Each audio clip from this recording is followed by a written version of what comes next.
Viewers are advised that the following program contains themes and language which could be of concern to some viewers. The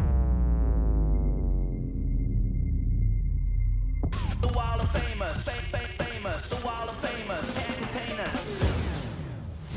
Tonight on Spotlight. The whole truth. The fame was a wild ride. It was like Hollywood. Rowena Wallace. This may blow you away. It was an instant hit. I'll ask him for 3 million. You just would not believe. Nobody really understands the fame bit. I am accidentally famous. It was all pretend. Soap stars, secrets revealed. I just had all this money. I'm Melissa Bell. I did crave fame. Who wouldn't want that? I wanted to be famous. We'll never see anything like it again. It's not that I don't have talent, I just haven't found it yet. I actually thought I was just getting a bit fat. Turned out I was 5 months. Don't do reality TV. I'll tell you how it really happened. I want all of Australia to know some of the stories that I can share. It was wild. Who's hotter? what is going on? The things I've seen. It was crazy. It was really crazy. Create legends. That's wonderful. The spoils of war. The lost Logie To fame. To fame. To fame. You won't believe how it ends.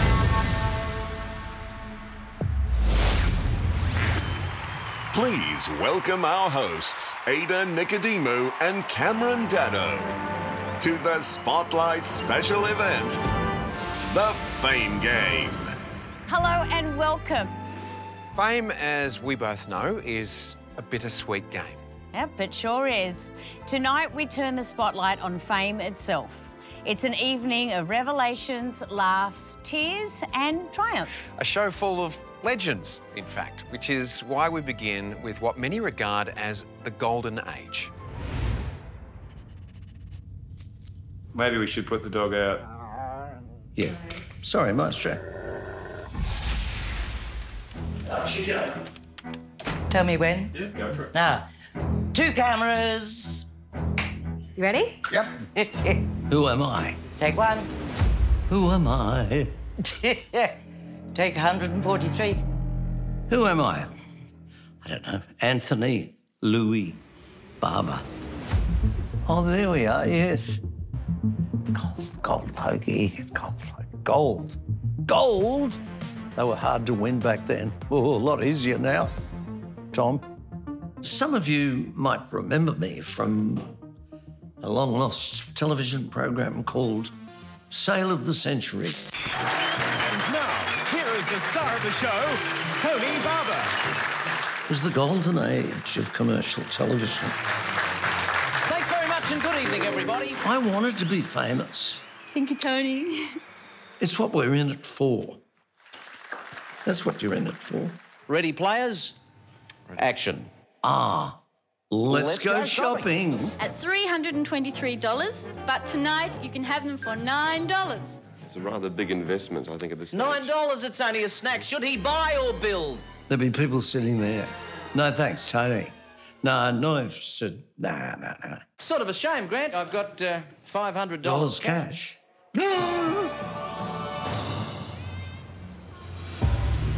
No, I never wanted to be famous.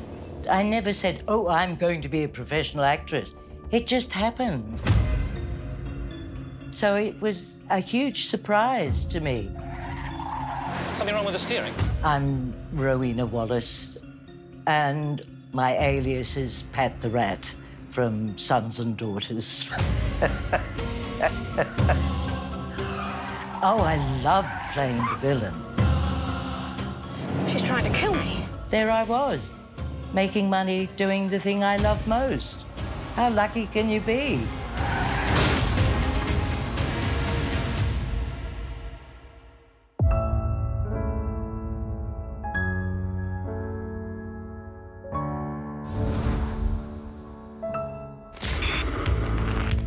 Rowena and Tony are old school famous. Australian TV royalty. If you didn't become famous, something had gone wrong. You were there. You were part of the household routine. Get the milk in, put the cat to bed, watch Sale of the Century, or even sale of the century. Sister dear, you're talking to the expert when it comes to love and hate, so don't threaten me. Or I can guarantee you will well and truly find out the meaning of the word hate. Beautiful morning. Yeah, am I on? You're on. What a fabulous morning. Morning. It's by descending order of age. I'm only 82. The true entertainer. You're not performing just to make yourself happy. Not bad. I'm dreaming of a white Christmas, just like the ones I used in the bunker. I'm not going quietly into the night. I'm going down swinging. I mean, like swinging, not sort of... Could you pick it up when I finally get out of the bunker? Shit. Third time lucky. Very humbling, golf, humbling. The golden age of commercial television was like Hollywood, you know, with the stable of stars. Money was good. It was good on Sons and Daughters, which enabled me to help my parents who didn't have much money. And I was able to buy them a new car. And the car was delivered with a big bow on it. It was fabulous. It was just so exciting. It was decadent. It was nice to be appreciated. That Beamer of yours is looking a bit shabby, you know, better get you something better, newer. How's the fridge? Got enough champagne in there? We had the very best of it. I lavished things on myself. I'm the first to admit it. It was my life, and I never wanted it to end. You know, I just wanted it to go on and on and on. I didn't think it would last forever. I sort of hoped it would. And I thought, and rightly so, that I would be typecast as, you know, a bitch. Can you give me action? Give me action. Yes. Action. Hi, how are you? They sort of thought, well, that's probably all she can do is play bitches. So, no, we don't want a bitch, thank you very much. This is the living room where I do most of my living. I suppose I sort of got used to having enough money to do the things I wanted to do. Now I don't have any. I'm just on a pension. Oh, and I'm poor. Off we go. Off we go. Off we go. I end up with about $280 a week for everything. Food, rent, bills. So it is tricky. It's hard. You just can't live the sort of lifestyle I used to live.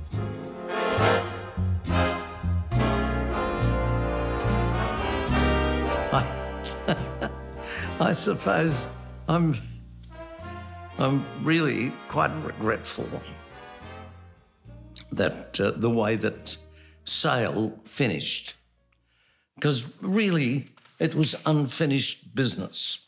I don't think I've ever said this before, but I honestly believe if I could have accepted Mr. Packer's offer of a salary reduction, that show would still be on and I'd still be doing it.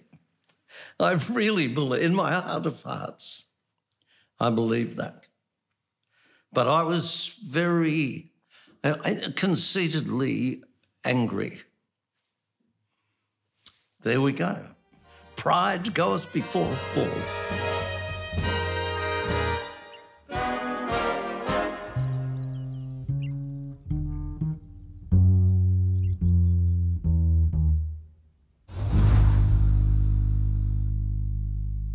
A lot of people who aren't famous search for it.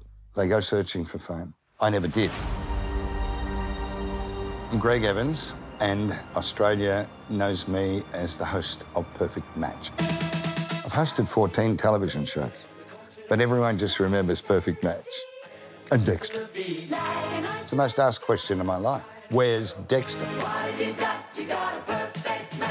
Yes, it's Perfect Match. Now welcome the star of our show, Greg Evans. Long before Tinder, there was Perfect Match. Rodney, please meet Sonia Fadell. It was an instant hit that changed my life. Perfect Match was one of the highest rating shows on television and a great lead-in for Channel 10 News. And so it was a thorn in the side of Channel 9. Jodie, would you go and watch mud wrestling? Definitely not. At the peak of his fame, Greg was hot property. Under contract at 10, but wanted by 9. His world changed the day he bumped into legendary 9 boss Sam Chisholm, eating a succulent Chinese meal at Peacock Gardens restaurant in Sydney. He said, right, I want you to meet me tomorrow. He said, just walk into the North Sydney Travelodge and use the code name Katrina. OK, so anyway, I walked in and I went up to reception and I said, Katrina. And this man came out with a ring full of keys. And he said, yes, follow me, Mr. Evans. So he unlocked the lift and up I went. And when the doors opened, there was Sam Chisholm in this empty nightclub. He said, right, I want you to come and work at Channel 9. I said, oh, my goodness. You're kidding me. He said, I'm serious. Who's your man? I get a phone call at 10 a.m. from my man, my lawyer. What about $1 million? 1 or 2 million? He said, I'll tell you what I'll do, I'll ask him for 3 million. That should get rid of him. He said, stay by your telephone. Phone rang half an hour later and he said he's accepted the offer. You now work for Channel 9. I said, what? We may never see this time again.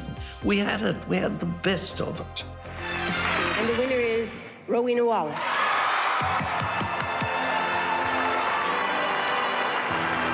It's not every day you get a gold Logie, and to have 3 of them was extraordinary. Unfortunately, I sold 2 of them. Thank you. And I felt as if I'd betrayed the people who had voted for me and essentially given the Logies to me. And that was awful. That was really awful. When you're on the pension, you do those sort of things. I mean, I haven't got anything else that's really valuable. So I couldn't sell anything else. I regret it. I wish that I hadn't. She's just such an Aussie legend, isn't she? Well, she is. And I met Ro when I first started, you know, 35 years ago, and she was the queen of TV. Oh, yeah. And she commanded the room. Yeah. And she still does. She still has that, absolutely. that beautiful energy. And life can be ups and downs. very tricky, you know. Yeah. No, my heart definitely goes out to her. But I know that there's a surprise at the end of the night, so make sure you stay tuned. Indeed. Now, before the internet and well before Netflix, being cast in an Aussie soap was the fast track to fame. But it was never a smooth ride, and it's never what you expect, as Melissa Bell and Emma Harrison know all too well.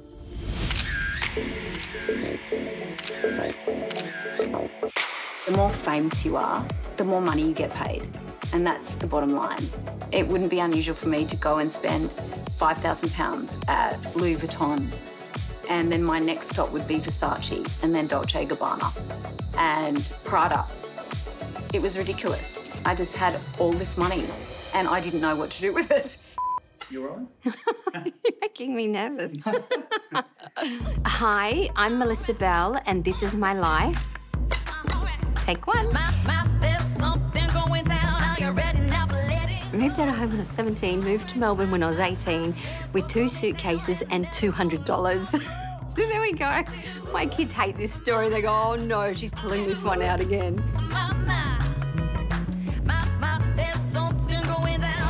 So I left school halfway through year 11, just picking up roles until something came along. Then I got the call from Neighbours to audition for Neighbours. You were giving the evil eye to everyone I spoke to. And I got the role of Lucy Robinson. Oh, only the man. Tell me when. Take one. Action! Oops. It didn't work, sorry. Don't get your hopes up, Marlene. He's a little less, well, mainstream. How big a deal was it to get that phone call? You know, you've been cast in Neighbours. It was life-changing. Please welcome Emma Harrison. That's like winning the lottery. Little girls dream of things like this happening, and it happened to me. I did crave fame at that time because I wanted it. Who wouldn't want that? You know, it was me pursuing my dream and I made it. You know, and so many people don't make it.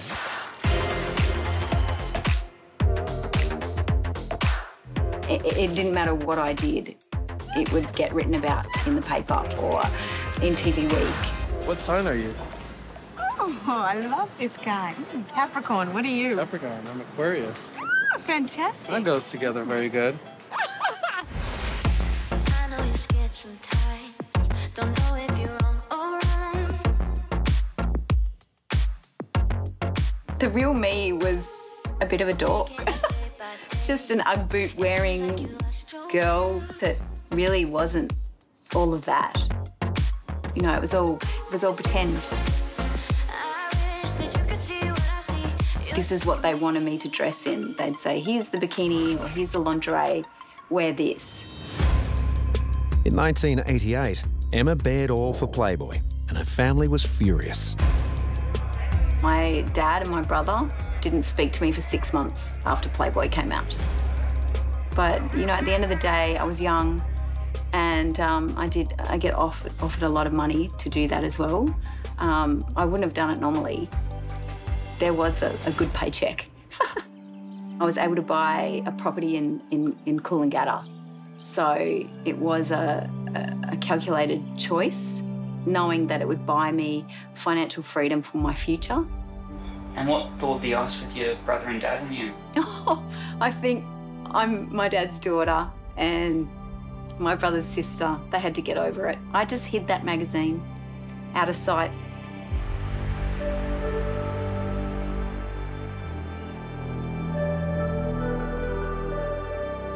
There was pressure to maintain a certain body weight and figure and look a certain way because that was the jobs I was getting now, these sort of sexy magazine covers and shoots.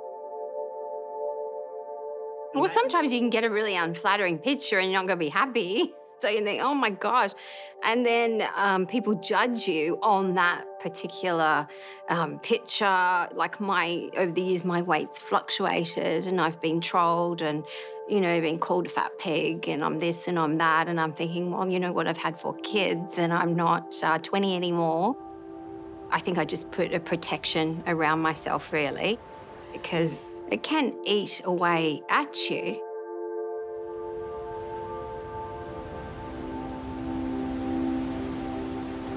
As soon as you start seeing people are writing that you're fat or chunky or whatever, you start to really beat up on yourself and you're like, I don't look very good.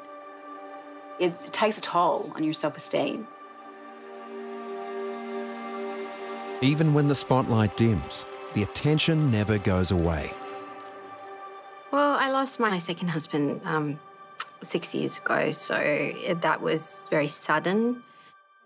So, you know, your whole life just changes. And, yeah, I suppose for, like, the funeral for the paparazzi to do that was probably one of the worst things that's probably ever happened.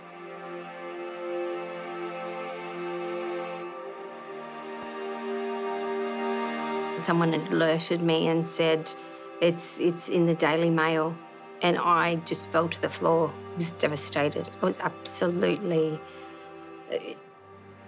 devastated and thinking, not only am I grieving, I've lost my husband, my children have lost their father, what is the purpose, what is the sense to that.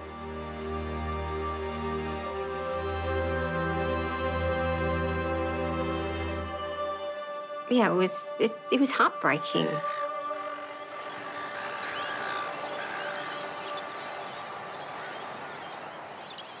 I have a very different life now. I've just built my own tiny home out of shipping containers. So that was a really special project of mine. And I have evolved as a person. I'm not that cello person in Hollywood at red carpet events and having the latest $3,000 bag and designer shoes. I'm not like that anymore. And I couldn't be happier. I'm like a pig in mud. 'Cause there is more to life than leading, yeah. And I would follow you, I swear. I mean, life is hard, you know. With life comes death. We're all gonna get there one day. So it's just about how we deal with things, and we have to keep going. We're the ones that are here, we're still living, and so our journey's still continuing on. Yeah. Coming up. What's real and what's reality? Nervous? This time, we're getting married for real. I was Australia's most hated man, and probably still am to some people. Am I your usual type? I had no idea what was coming. Some of the stories that I can share. You won't believe how it ends.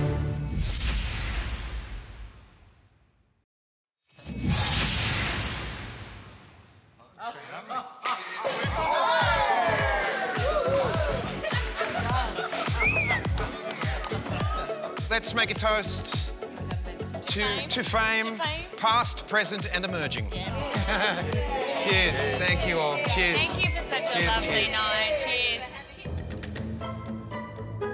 Do you get more sex with fame? Be honest. You get I'm what? not looking at anyone, by the way. You get more what? Sex. Sex. But you get offers of sex. It's not necessarily whether you'd really want to have sex with all the people that offer it to you, but you definitely get your DMs hit up a lot. Well, you got to remember that you're acting. No one famous. No one famous that I'd like to tell about.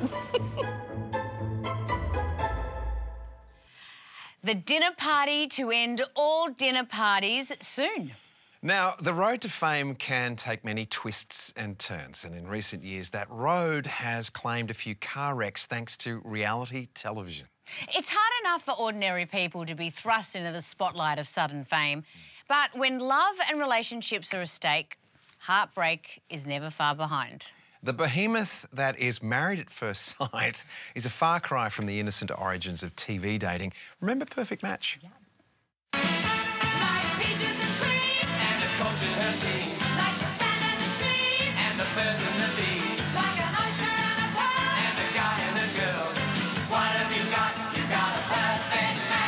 Yes, it's Perfect Match, and now welcome the star of our show, Greg Evans. I remember when the people from Grundy's first approached me to do Perfect Match, I saw it as a really fun television show. Help me out. I didn't quite get the connection to Cupid that would end up following me for the rest of my life.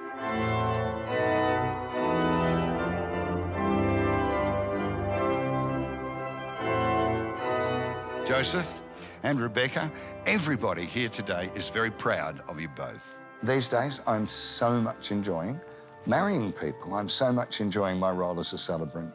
Rebecca, of your own free choice, do you take Joseph to be your lawful wedded husband? Mind you, I have married one woman 3 times.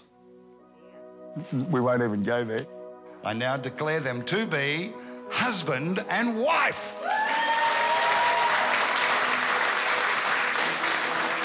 I think it would be a very safe bet to say that Rebecca and Joseph are definitely a perfect match.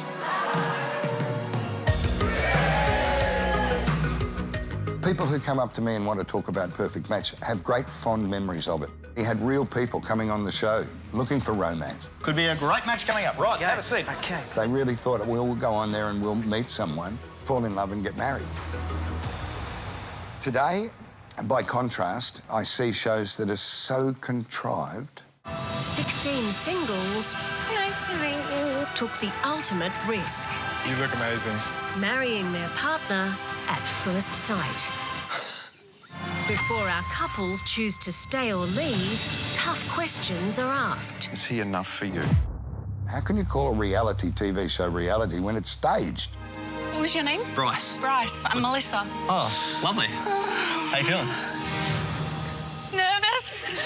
Rolling. You ready? Yep. Favourite part of math? It's our favourite part of maths, the old ready. And we're on. Well, I'm Bryce, I'm Melissa. and we're the controversial couple from the 2021 version of Married at First Sight. You've got the personality of a doormat, and that's an insult to doormats. Stop it. And I apologise to No, doormats. let him go, let him go. I do it. No, I apologise to doormats. We're just your everyday couple. Sure, we did a TV show that a lot of Australia do watch, but... Sticking your big nose into everyone else. Shut up! I certainly didn't expect to be probably the most recognised person to come off Married at First Sight. It definitely wasn't my intention. My intention was to go and meet a partner and see if I could make a relationship. Yeah, I've been one of those guys that has cheated on a partner before, and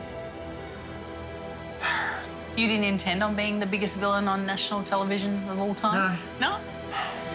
I still sit back and think, why do people still care about us? You know that you've just come from the normal, everyday world. See, like, I'm gonna have the chocolate one. Everyone thought we didn't like each other. She wasn't my type. Oh, you're going to take it already? Why not? But all of a sudden, we've worked out, we've made it through a circus, we're engaged, and we've got two amazing twin boys. You gonna smile? What are you saying? Am I your usual type? We've kind of come to grips with what we got put through. It's a tough question. Some of the stories that I can share, people wouldn't believe. I'll be completely honest, not 100%. I've always gone for the blonde hair, blue eyes, tan kind of girl and taller. But definitely when I first saw you, I was like, okay, not my type, but I was like, she's not ugly. You have got blonde hair. I turned around and said, oh, look, I probably wouldn't go up to you in a bar, Bryce's first impressions of me rattled me a little bit. but I'm glad I've been matched with you because I feel like I can learn something from you. Like, the personality that Melissa had is clearly one of a kind and very unique and perfect. That's what never got shown. So what we then saw was, after those comments, was then me hysterical, in tears. But me getting upset was actually to a different question, and it was a question that I'd asked Bryce, and that was, are you here for genuine reasons? Yeah. And you got really offended by it.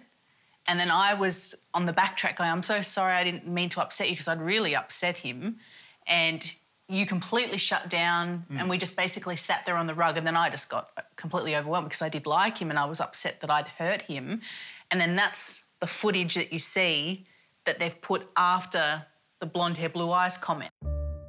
You have got blonde hair. It obviously made me look like the world's worst human being. But at the same time, too, it's like, well, we know what happened in that situation. Australia saw a very different version of what happened. I'm just so sick and tired of this situation. I just want to go home. We were aware and told that you will get trolled. Everyone gets trolled, but the level of hate that we received was just next level. People online sending us messages through our Instagram and saying that they hope my twins would die.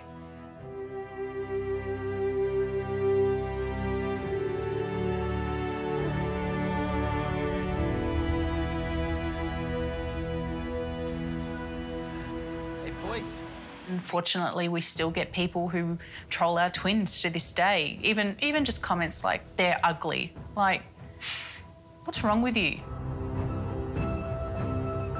In my opinion, it's literally a matter of when, not if, a reality TV show does claim the life of a participant. They can ruin careers, they can ruin public perceptions or even self-esteem, and one day they're going to cast the wrong person on one of these shows. They're not going to make it out the other side. Honestly, if no one ever wrote another thing about us again, that'd be the best thing ever. Well, they found love in the end, right? They did. Yeah, they seem really, really happy. Yeah. Yeah. I'm just following the path of Sufism. If I were going to be anything, I would be a Muslim. I would like to. Do you get more sex with fame? I'm get just more going to what? ask it. Sex. Sex. Do you get more sex?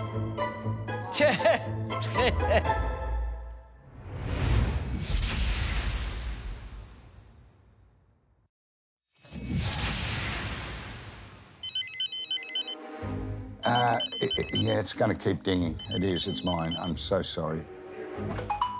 Oh, there we go. Could be a job. Yeah. Oh, shit. Sorry. I hardly ever get calls. Welcome back. Fame has its benefits, but it doesn't shield you from the darker side of life. In fact, when everyone around you thinks you're living the dream, it can be tough to ask for help. And it's even tougher when the applause fades. The phone calls stop and you find yourself alone.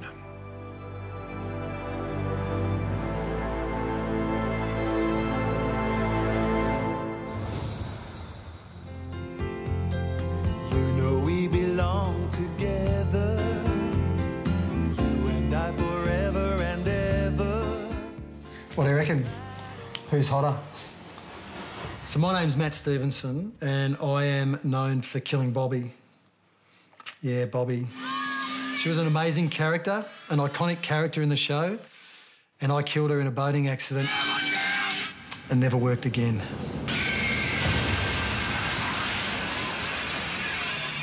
People are pretty passionate about the show.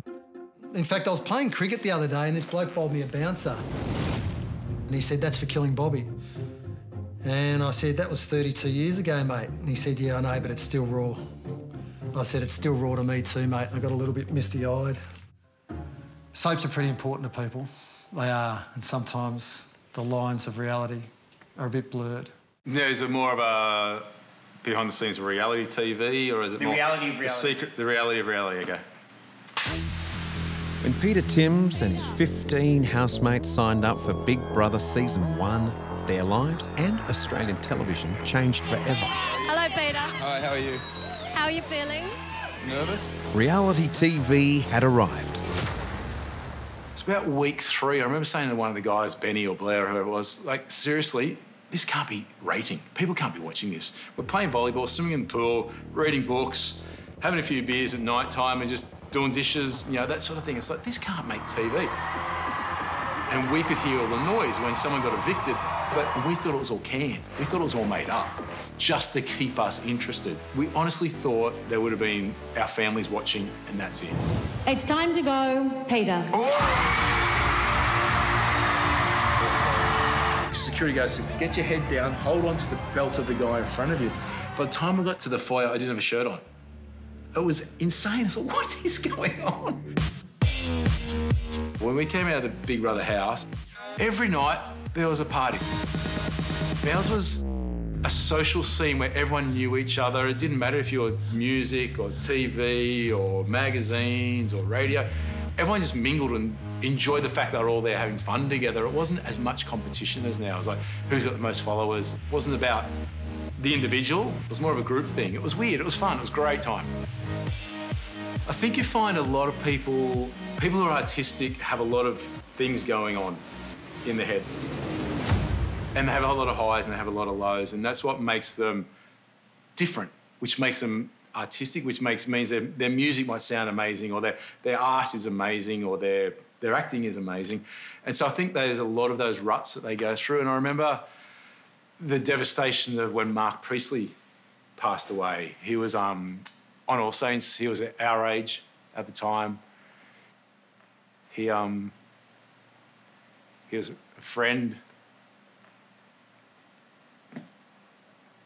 And sorry.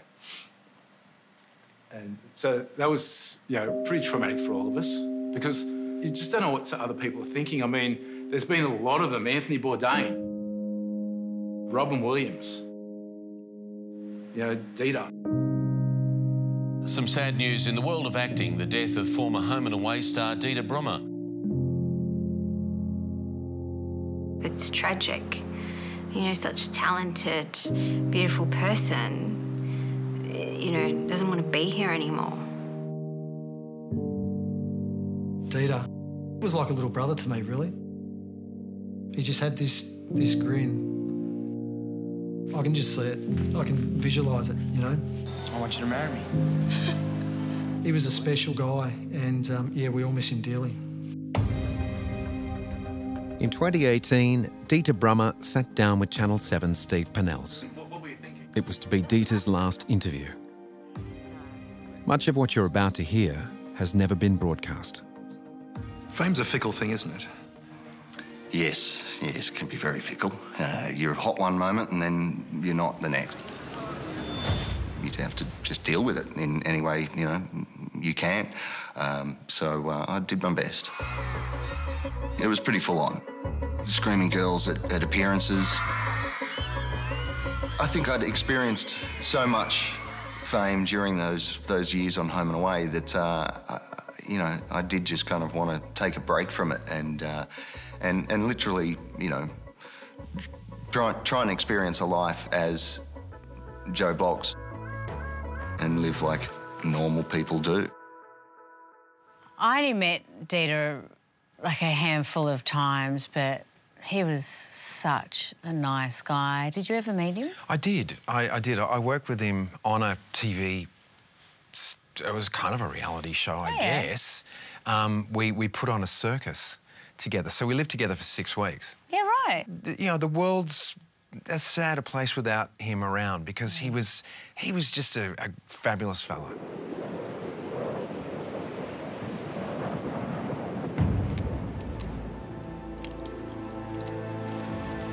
When Dita walked away from fame, the accomplished abseiler earned money cleaning the windows of high-rise buildings.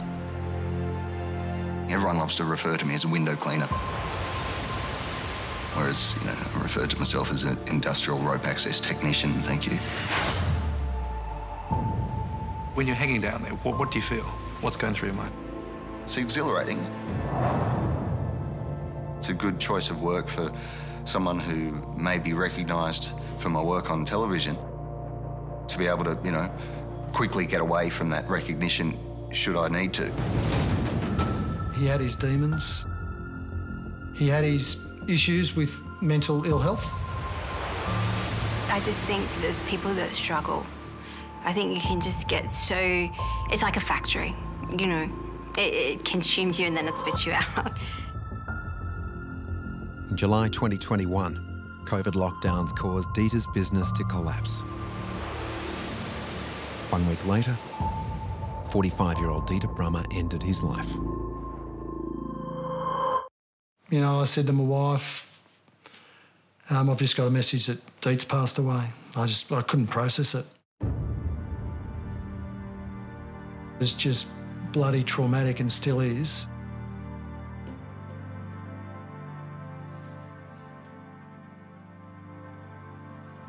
A couple of weeks before Deet passed, he posted on his Facebook page his home and away death scene.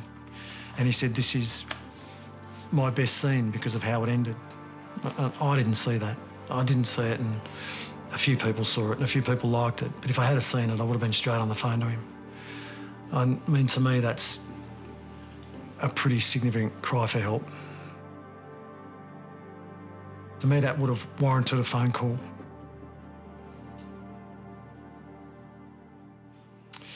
I'd spoken to him before then because I noticed some other flags. So I did pick up the phone and I called him and I spoke to him. I said, "Hey, traveller, mate, He was struggling a bit, so I shared his business on Facebook to see if I could drum up some business for him. But with that one, I saw it too late. If I could talk to Dietz, yeah, I'd try and find a way to wind the clock back.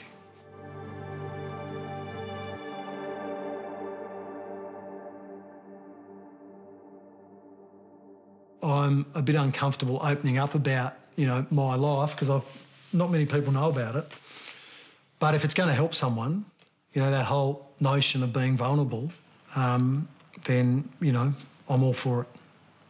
Yep.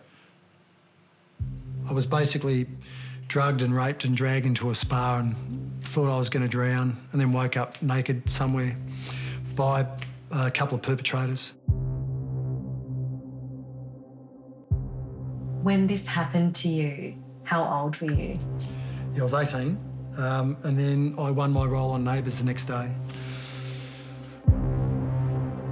I was a pretty fit guy back then too, you know, but, you know, when you're paralysed, there's nothing you can do. I suppressed it and suffered in silence, but it came out in toxic behaviours. So, drinking, gambling. So I left home and away. I basically wanted to find the bottom as quickly as I could, and I got there pretty quickly. When you're backing slow racehorses and drinking a lot, they're two vices that'll get you where you want to go pretty quickly. And when I found the bottom, yeah, I rang my brother up to snip him for some cash, and he said, "Aren't you tired of making shit decisions?" And I said, "Yeah, I am, mate. I think I am." Home and away. It's better when I was on it. Bring back Adam Cameron. You can't bring Adam Cameron back. He killed Bobby. There'd be uproar. I got a bloody good life now. Bring back Adam Cameron. Nah. What about the fans of Bobby? Now my greatest role is being a dad. You know, I've come through it. So, you know, Diet's death ripped my heart out, and I just don't want to lose another bloke. So if you're suffering, reach out is the message. Yep. That's the message. Wise words from Matt, and what a lost debt it was to all of us. Yeah, yeah, and it is just what Matt said. It can sometimes take every ounce of your being and fibre to reach out to someone. I run a charity called My Men's Team, which puts guys together and encourages men to speak to each other, you know, and it's so important. It is so important. Yeah, no, it is. There's no guidebook for life after fame fades, and returning to a normal life isn't easy, and everyone handles it in their own way. Rowena Wallace's latest path may surprise you. He used to give me roses. All the fans, the Prisoner fans, and most of the people that were in Prisoner have a get-together. I was only in it for 8 weeks, but it was a great character to play. Please welcome to the stage Gold Logie winner and our last panel member today, Rowena Wallace! Hi. She was mad, Anne Griffin. She was quite mad. The woman in the shop said I threatened her with a carving knife. It wasn't me. It couldn't have been. It's just a nutter, yes. She thought she had a friend in the laundry going round in the dryer. Dirty little bitch!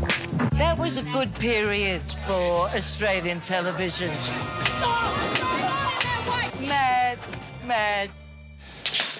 What the hell was that all about? The critics got stuck in because they called them soapies.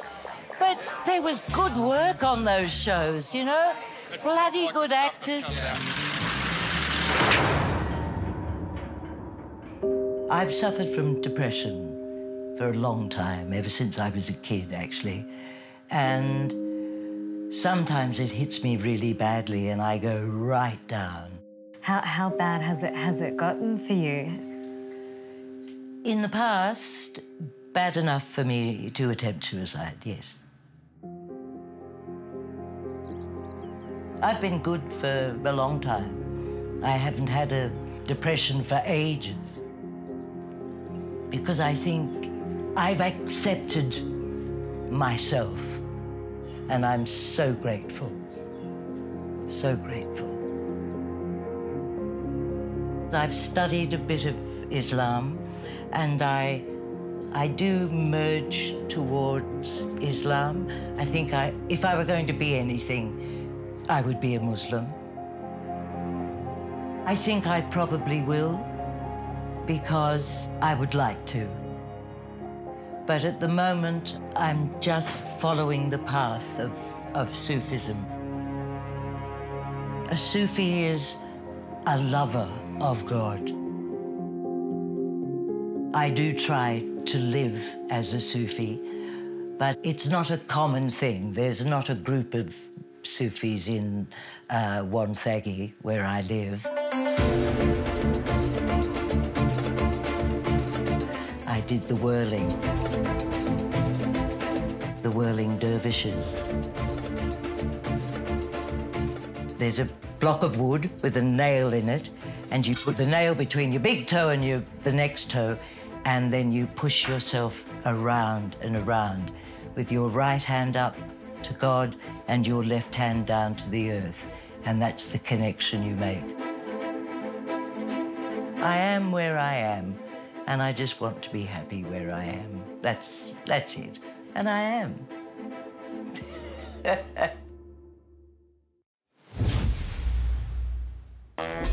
My life has never been the same again.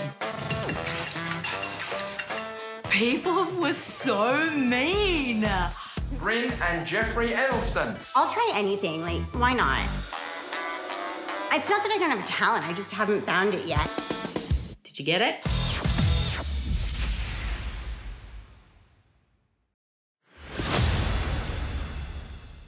Okay, find your light. We got in, everyone?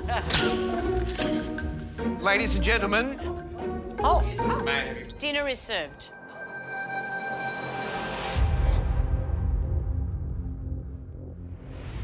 There's no doubt social media was a fame game changer. In some ways, having an online presence gives celebrities a right of reply to rumours and gossip. But it also gives haters an instant opportunity to spread their poison, as AJ Rochester and Bryn Edelston know only too well. Okay, cool. Shall we do this? Sure. Can you just give me a clap in front of your face? Absolutely. Here is the clap. Did you get it? Truth is, I'm just an average girl who got lucky. I think, if anything, I was accidentally famous, and I just rode the wave, and it was great, and it sucked, and it was great. So it's like, well, what is fame?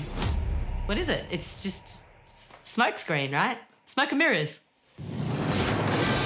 Over the next 10 weeks, they're going to be pushing themselves to their absolute limit.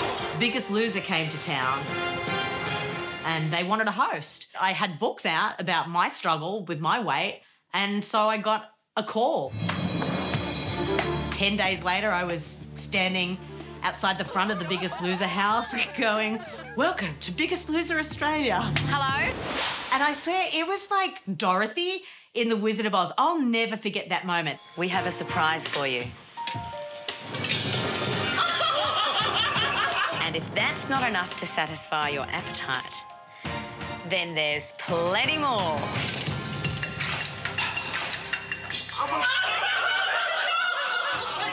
My life has never been the same again.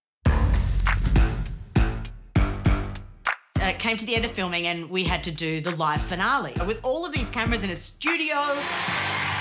And I walked out, and all of a sudden what had been the empty audience was filled with hundreds of people with signs and T-shirts.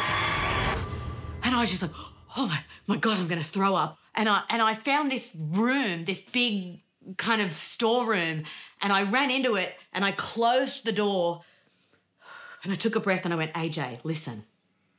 You can do this. And I gave myself this pep talk, and I'm like, every shitty gig that you did as a clown, all of the stand-up comedy gigs have brought you to this point.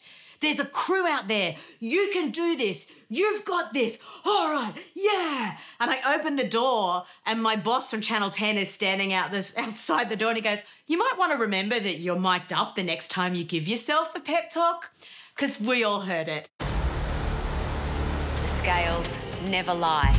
This is the moment of truth.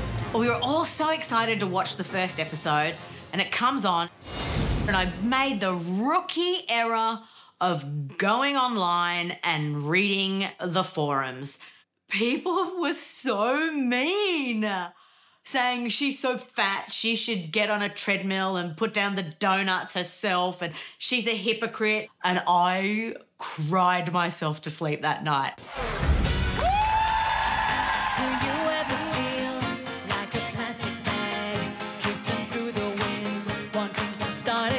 For at least the first year or two, people had really mean things to say. They'd call my mom in tears and be like, why are they saying this?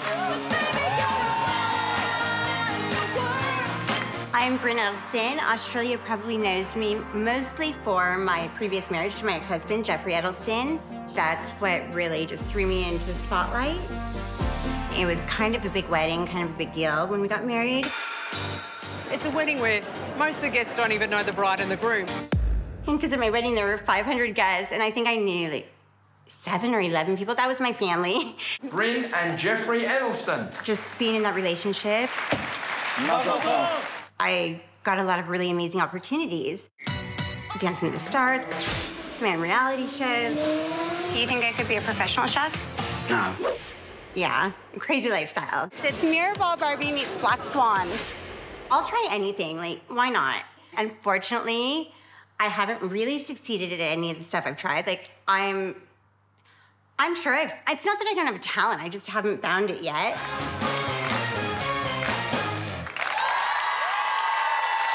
That was frightening. You look like a bedazzled sack of potatoes rolling down on the floor. It was shocking. I couldn't dance. I still can't dance. Josh Horner. 3. To me, like, if you're living your life, you're not hurting anyone, you're not hurting yourself or anyone else, like, why do people have to be mean? Like, even though it's on display for people to see, it's still my life. Like, everyone's like, well, you signed up to it. But nobody really understands the fame bit of the paparazzi and the people digging into your life. Just the paparazzi. That stuff was the worst. Like, just rifling through my bins. Like, you just can't imagine how intrusive that feels. And calling the police and going, there's this guy at my window. Like, tell him to go away, my son's scared. It took me going to America to find who I was outside of the fame. My son has kept me alive a number of times. And I think, really, honestly, if I didn't have a child who needed me as much as he does, there is very good chance I might have followed in the footsteps of people like Charlotte and Annalise, because it can be very dark and lonely. Are you okay? I'm great, I'm fine. Honestly, the things that I have overcome in my life outside of fame far outweigh the fickle things that fame throw your way. For Bryn, divorce from Jeffrey Edelston left her with no money, no prospects, and nowhere to live. She hit rock bottom. I haven't probably had the best relationship since then, and there's been domestic violence, there's been, like, at one point left homeless and gone into crisis accommodation. I had no sense of self-worth at that time, and so to actually, like, rebuild myself and love myself again and be able to get back on my own 2 feet, I was so lucky to have that support behind me. But before her life got better, it got worse. Socialite Bryn Edelston has been charged with trafficking and using the drug ice. I had gone to visit a friend, stepped 3 feet onto his front lawn, and all of a sudden we were being raided. And I knew I had nothing to worry about. I didn't have any drugs, I didn't do anything wrong, but I was charged with all these things. The 38-year-old is accused of trafficking, possessing and using methamphetamine. Last month, 4 of the 5 charges against Bryn were dropped. She maintains her innocence, but her public image has suffered. I was getting emails from people calling me a filthy drug whore and to go kill myself. And of course, you get off because you're a celebrity, and it's like, it doesn't matter if it's true or not. People have that judgment. I didn't think I could have kids, so falling pregnant was the last thing on my mind. So, yeah, went to the doctor and turned out I was 5 months. I felt like the biggest bimbo at the doctor. I thought I was getting fat. And is there a dad involved in the picture? The dad is aware of her, but no, he's not in the picture. And it's one of those things that I'm happy to have her all to myself. Like, maybe I'm selfish, but she can be all mine. For the time being, American-born Bryn continues to call Australia home. Meanwhile, for AJ, America is where she'd rather be. Okay, woo! I like this. She just can't right now. Oh, it's so cute. I'm stuck here. What are you doing in my room? No photos, no photos. My work visa has run out in America, so I can't work in America. I can't get casting jobs in Australia because for some reason I'm too famous here for a real job. Like, seriously? Oh, this is the river of rejections from real jobs. Sorry, not now. Only when hell freezes over. No way am I ever gonna see your face again. No way, get off. Never. I have won an award for my casting in America. I have cast for the biggest networks in America. Bravo, Discovery Channel, Fox, CBS. That's a pretty good resume, right? Like, I don't know, I did okay. I'm okay, right? Crickets here in Australia. Crickets. Fame certainly does not come with fortune. Everybody thinks everyone on television, like, they're millionaires, and that just ain't the truth, baby.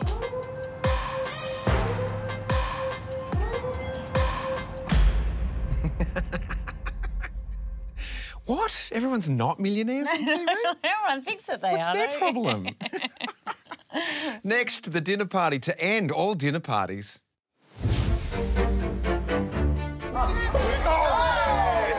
Don't get carried away, Rowena. Do not get carried away. Bow down to the legend that is Tony Barber. What was your track record like of matching up people? About 50-50. 50% of the people fell in love, the other 50% hated each other's guts.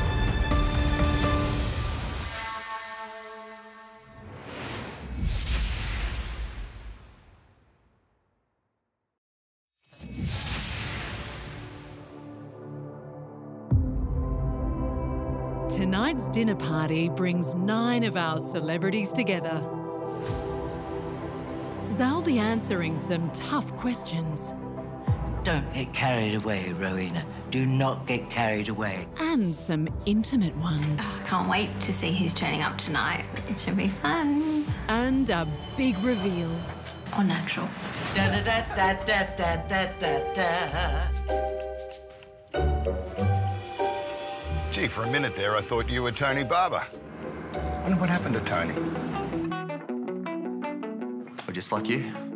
We're no better than anyone else just because we've got fame attached to our names now. Hey, AJ! God!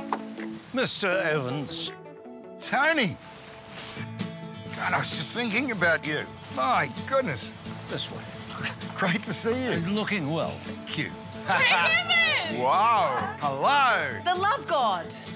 I am obsessed with Tony Barber. I mean, I was already obsessed with Tony Barber, but oh my God, bow down to the legend that is Tony Barber. Tony, so good to meet you. Wow, Tony Barber. We all need a bit of madness from time to time.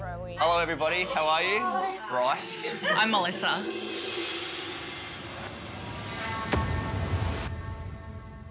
They were in Married at First Sight. Oh, Married at First Sight. Don't do reality TV. I wouldn't wish it on my worst enemy. I haven't seen Rowena since 1985 when I was nominated for a Gold Logie and you won it. I owe you a gold, Logie. What was your track record like of matching up people? About 50-50. 50% of the people fell in love, the other 50% hated each other's guts. As twins? Yeah, so we were the first couple in the world to have twins from Married at First Sight, yeah. OK, find your light. We get in, everyone. Ladies and gentlemen. Dinner is served. Had a track record of throwing a drink at a dinner party, so it's not that type of dinner party, so you're all safe.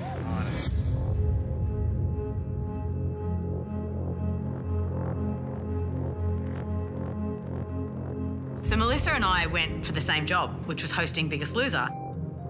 And people constantly reminded me that I had taken the job from her. It was her job. It ended up, we were sitting next to each other and she's like, oh, it really hurt a lot and I cried a lot that I didn't get that job. And like, I wanted to just reach out and say, congratulations. And we both hugged and it was just this beautiful full circle moment of, if it's your job, it's your job, it's meant to be.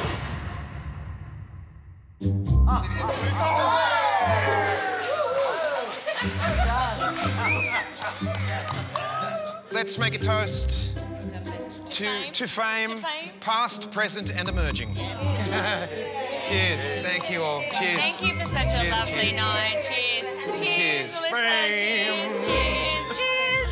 Oh. I hope you enjoyed your dinner. Yeah. We have a rare delicacy to enjoy. The elusive flavour of fame. Yes. Well, we all crave it, and some of us have achieved it, but all of us here have actually tasted it. Do you get more sex with fame? Be honest. You get I'm not looking at anyone, by the way. You get more what? Sex. Sex. Do you get more sex?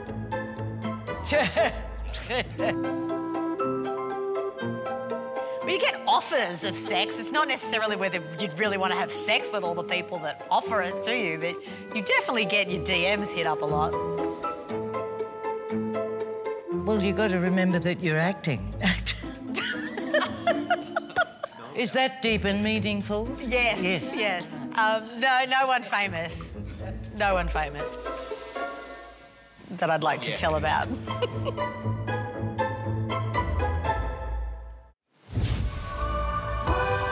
That's a Logie. Now that's a Logie, guys. Champagne.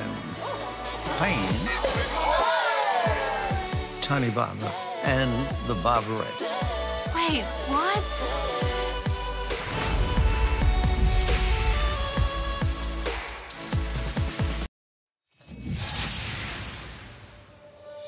Thanks for your company tonight. It's been an evening of revelations and a night of legends. But we have saved the best surprise to last. We have. Remember Rowena and the Logie that she was forced to sell to put food on the table? Well, wait till you see the final course of our dinner party. Everyone thinks that we earn a lot of money. Not necessarily, no. It's been fantastic. There's people here that I haven't seen for years and years and years. Very minor. And that's wonderful. And I can't imagine that I would have seen them any other way. So that's been absolutely brilliant. Want to try it? And I know I'm gonna All right, make... ladies and gentlemen. Up and down and Tony. The conversation has been scintillating. Yes. It's been such an honour and a pleasure and a privilege to hear each of you speak tonight. And I think we should top this evening with a toast and some bubbles. I agree. What do you think? Will you do the honours, Ada? Please, can I? OK. Oh, hang on. Champagne. What do we have here? That's a Logie. Now that's a Logie, guys. Wow. So, as we have heard tonight, fame can be fleeting, but it can also create legends. And this little guy, he has now come home, and he's come home to his rightful owner, Australia's biggest TV legend, Rowena Wallace. Wow. What? It's your Logie. This is yours. It's yours. Oh my God! Is it really? Yeah. Oh my God! Is it really? That's Oh yours. my God! It is too. Oh my! Oh, thank you. Oh, thank you. Wow. Yeah. Oh, I don't know what to say.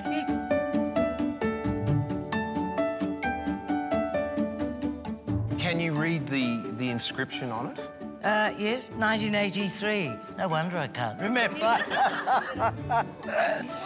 Oh, my goodness. 1983. Yes.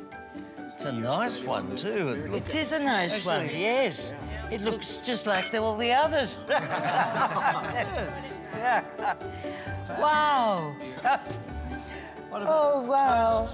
What about a toast, Rowie? Toast? Yes. Let's get some champagne happening.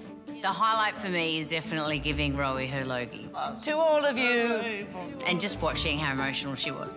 Cheers, cheers. Thank you. Cheers, cheers. She's such an Aussie icon. Now, Tony has been very entertaining tonight, don't you all agree? Yes. Yeah. Yes. Now, what we all maybe don't know, or maybe we do, is that he's actually a singer. And I think it'd be... And a whistler. I think it'd be really nice if you just sung us a song, if that's OK. It's now not just me. It is Tony Barber and the Barberettes. Oh, the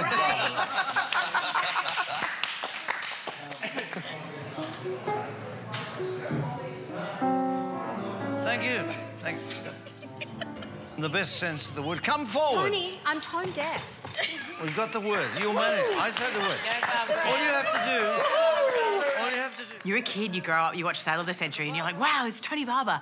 And then in some random circumstance, you end up in a room having dinner with Tony Barber and him going, come and sing with me. And you're like, wait, what? That's life. That's life. That's what all the people... Sorry. Let's try it again, shall we? Love it.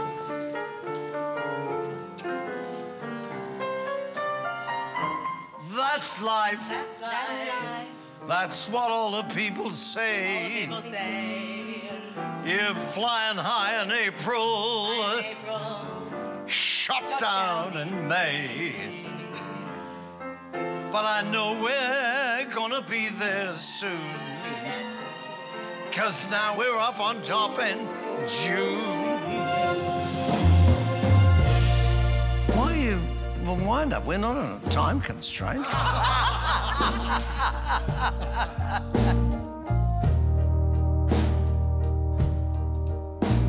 It's a life of smiles, life of tears. Television. Applause, applause, applause.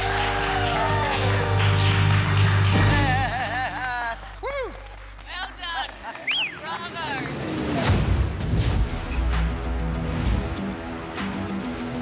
People are like, did you like being famous? It's like it was, I loved it. Of course you did. And then turning up to a nightclub that was packed full of people chanting for you. I can easily see how people would be addicted to that adrenaline and that feeling of self-importance.